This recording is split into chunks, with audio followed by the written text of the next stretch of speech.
Hello students, welcome to judiciary next. आज इस lecture में हम लोग एक नए सुप्रीम कोर्ट के जजमेंट को पढ़ेंगे जिसका नाम है Mahendra Awase versus state of Madhya प्रदेश। ये जजमेंट हमारे लिए इसलिए इम्पोर्टेंट है क्योंकि इस जजमेंट में सेक्शन 306 ऑफ आईपीसी, जो कि अबेटमेंट ऑफ सुसाइड है, जिसे भारतीय न्याय संहिता में 108 पे रखा गया है, 108 बीएनएस में रखा गया है। इसको लेकर कुछ स्पेसिफिक गाइडलाइन दी है, इस पर हम चर्चा करेंगे। और ये केस जो है वो आने वाले एग्जाम में इंपॉर्टेंट भी हो सकता है, क्योंकि यहाँ पे सुप्रीम कोर्ट ने साफ बोला निचली अदालतों को कि मैकेनिकल फ्रेमिंग ऑफ चार्जेस से दूर है। इसमें बड़ी अच्छे अच्छे डायरेक्शंस भी दिए गए और कई सारी बातें भी हैं जिनको हमें चर्चा करना होगा। आइए देखते हैं एक एक पॉइंट को और आगे बढ़ते हैं। दो चीफ जस्टिस दिख रहे हैं आपको, क्षमा करिएगा, ऑनरेबल जस्टिस दिख रहे हैं सुप्रीम कोर्ट के, जस्टिस अभय ओका एंड जस्टिस केवी विश्वनाथन। इन दोनों की बीट ने फैसला दिया हुआ है। जो ये जजमेंट आया है, ये इस केस का नाम है, देखिए, Mahendra Awase versus state of Madhya Pradesh case. ये इंपॉर्टेंट है, एग्जाम के पॉइंट ऑफ व्यू से भी आप इसको ध्यान से नोट कर लीजिएगा। इस केस में सुप्रीम कोर्ट ने कहा कि सेक्शन 108 ऑफ भारतीय न्याय संहिता या 306 ऑफ आईपीसी प्रोसीड करने के लिए एक लीगल थ्रेशोल्ड होना चाहिए, यानी कुछ बुनियादी आवश्यकताएं होनी चाहिए इन चार्जेस को फ्रेम करने के लिए, इन चार्जेस को लगाने के लिए।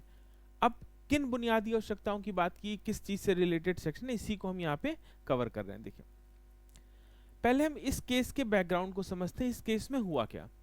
31 दिसंबर 2022 को धर्मेंद्र नाम का एक आदमी है, वो रिपोर्ट लिखाता है कि रंजीत चौहान, जो कि उसका भतीजा है, वो गायब है, कुछ दिनों से गायब है। और उसी के कुछ घंटे पश्चात एक डेड बॉडी मिलती है, कुछ दिनों बाद डेड बॉडी मिलती है, जिसमें वो एक पेड़ से टंगा हुआ मिलता है और उसकी जेब में सुसाइड नोट मिलता है। इस सुसाइड नोट में लिखा हुआ है महेंद्र आवासे के बारे में कि वो आदमी इनको परेशान कर रहा है, और इसमें रितेश मक्कड़ के नाम के आदमी का भी जिक्र है। खैर, मामला कुछ तो ये था कि लोन रिकवरी का मामला था। ये कुछ लोन रिकवरी एजेंट है जो लोन मांगने के लिए डिसीज्ड को फोन करते थे। इस फोन से हैरेस होकर उसने सुसाइड कर लिया था। तो एक्यूज के ऊपर सेक्शन 306 ऑफ आईपीसी का केस लगाया गया, जिसके एक्विटल के लिए या जिसके डिस्चार्ज के लिए उसने ऑनरेबल हाई कोर्ट में केस फाइल किया। कोर्ट ने भी कहा, एडिशनल डिस्ट्रिक्ट कोर्ट ने जो चार्जेस लगाए हैं वो बिल्कुल सही हैं, और हाई कोर्ट में भी उसे कोई भी फायदा नहीं हुआ। फिर उसने सुप्रीम कोर्ट में अपील की और सुप्रीम कोर्ट ने 306 ऑफ आईपीसी को रिजेक्ट करते हुए कुछ गाइडलाइंस भी दी। चूंकि गाइडलाइंस नहीं है, इसलिए केस और इंपॉर्टेंट है। तो देखते हैं क्या हुआ। On 28 February 2023 the first additional session जज frame charges under section 306 of IPC. Court ने पाया कि कई बार उसे कॉल हुई है, कई बार उसे लोन मांगा गया है, उससे पैसा मांगा गया है, जिससे वो टॉर्चर हुआ है। और कोर्ट ने ये भी पाया कि सफिशिएंट है, ऑडियो बिल्कुल सही है, और ये सफिशिएंट ग्राउंड है प्रोसीड करने के लिए 306 में। हाई कोर्ट ने भी इसको वैलिड मानते हुए, ट्रायल कोर्ट के डिसीजन को वैलिड मानते हुए इसे अपहेल्ड किया। फिर ये मामला पहुंचता है सुप्रीम कोर्ट। सुप्रीम कोर्ट ने कहा कि section 30 requires specific acts of abetment with an intended to cause suicide. यानी सुप्रीम कोर्ट ने कहा कि 306 तब लगेगा जब वो एक्ट इसीलिए किया जा रहा हो कि उसका इंटेंशन किसी को सुसाइड के लिए प्रोवोक करना हो या सुसाइड करवाना हो। केवल किसी को हैरेस करना, जैसे मैं किसी को हैरेस कर रहा हूं, मेरा ऑब्जेक्टिव नहीं है, मैं नहीं चाहता हूं कि वो सुसाइड कर ले, तो ये कन्विक्शन के लिए इनसफिशिएंट है। Merely harassing someone without direct link to the suicide is insufficient for conviction. तीसरा, यहां पे इस सुप्रीम कोर्ट ने कहा कि जो लोन रिकवरी एजेंट है was performing his duty to recover loan। तो अगर कोई अपनी ड्यूटी परफॉर्म कर रहा है और उससे कोई हैरेस हो जा रहा है, तो उसे हम जबरदस्ती 306 में कोई फ्रेम करने की जरूरत नहीं है। यानी ऐसे समझे, सुप्रीम कोर्ट ने कहा कि डिसीज की फैमिली को सांत्वना देने के लिए या उनको सेटिस्फाई करने के लिए जरूरी नहीं है कि अबेटमेंट ऑफ सुसाइड का केस रखे। एक मिनिमम थ्रेशोल्ड, एक डायरेक्ट लिंक होना जरूरी है। क्लियर। ये भी तय है कि हीटेड एक्सचेंज हुए हैं, लोन को लेकर हुए हैं, इनमें डिस्कशन हुआ है, बट कहीं से सुसाइड के लिए प्रोवोकेशन नहीं हुआ। क्लियर? अब देखिए यहाँ पे सरकमस्टांसेस ऐसी थी कि जो विक्टिम था उसके पास, जो डिसीज था उसके पास कई ऑप्शन थे। वो चाहता तो पुलिस की मदद ले सकता था, उसके पास अकेला ऑप्शन नहीं था अपने जीवन को अंत करने का। क्लियर? तो सुप्रीम कोर्ट ने यहाँ क्रिटिसाइज भी किया कि जिस तरह से police without meeting legal requirement 306 का यूज कर रही है, ये बहुत सही तरीका नहीं है। तो यहाँ पे कुछ चीजें जो आई वो क्या है, निकल कर देखिए। सुप्रीम कोर्ट ने कहा कि 306 या वर्तमान में 108 भारतीय न्याय संहिता के लिए इन 3-4 बातों का ध्यान रखें। पहला, पुलिस और इन्वेस्टिगेशन को थोड़ा एजुकेशन की जरूरत है, लीगल रिक्वायरमेंट समझने के लिए 306 की क्या है। कोर्ट के लिए सुप्रीम कोर्ट ने कहा कि आप मैकेनिकल फ्रेमिंग ऑफ चार्जेस, यानी यूं ही कोई चीज यूं ही चार्जेस फ्रेम मत करें, उसकी बेसिक जो रिक्वायरमेंट है उसको पूरी करें। कोर्ट के लिए भी बोला, पुलिस के लिए भी बोला कि इस 306 या 108 ऑफ भारतीय न्याय संहिता का इसलिए यूज ना होने पाए कि फैमिली इमोशन सेटिस्फाई कर रहे हैं। ठीक बात है? तो प्रैक्टिकली क्या है ना, जैसे आपने इस दौरान देखा होगा कई केसेस आए, एक बैंक की एम्प्लॉय थी, उसके ऊपर वर्क प्रेशर ज्यादा था, उसने छत से कूद कर आत्महत्या कर ली, फैमिली वालों ने सुसाइड का केस, अबेटमेंट ऑफ सुसाइड का केस कराया। किसी बच्चे के ऊपर ज्यादा वर्कलोड दिया जा रहा है, होमवर्क ज्यादा दिया जा रहा है तो सुसाइड कर ले रहा है, तो उसको आप अबेटमेंट ऑफ सुसाइड में लेके जा रहे हो। तो ये जो नंबर बढ़ रहे हैं, इसमें नंबर ऑफ केस रजिस्टर बढ़ रहे हैं, इसी को लेकर चिंतित है सुप्रीम कोर्ट, और उसने इसी बारे में गाइडलाइन दिया है। आगे देखिए, इस सेक्शन को थोड़ा सा और समझ लेते हैं।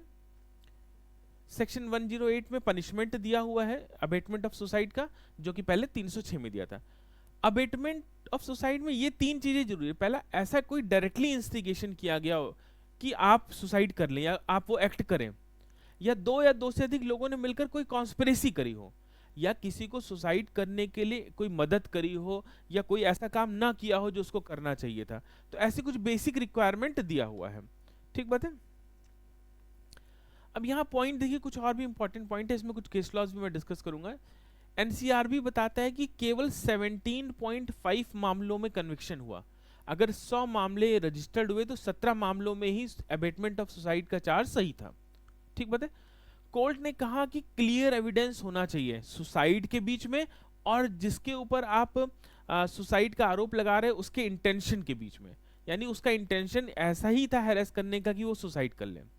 ठीक बात है? और वर्क प्लेसेस में के लिए सुप्रीम कोर्ट ने साफ निर्देश दिए कि जो वर्क प्लेसेस, यहाँ पे थोड़ा सा हायर एविडेंस स्टैंडर्ड अप्लाई होनी चाहिए, क्योंकि प्रोफेशनल रिलेशनशिप है। ठीक बात है? अब बैंक में है, बैंक में अगर प्रेशर है तो सबके ऊपर है, तो एक आदमी जो रिस्पॉन्सिबल है वो दूसरे के ऊपर प्रेशर डालेगा।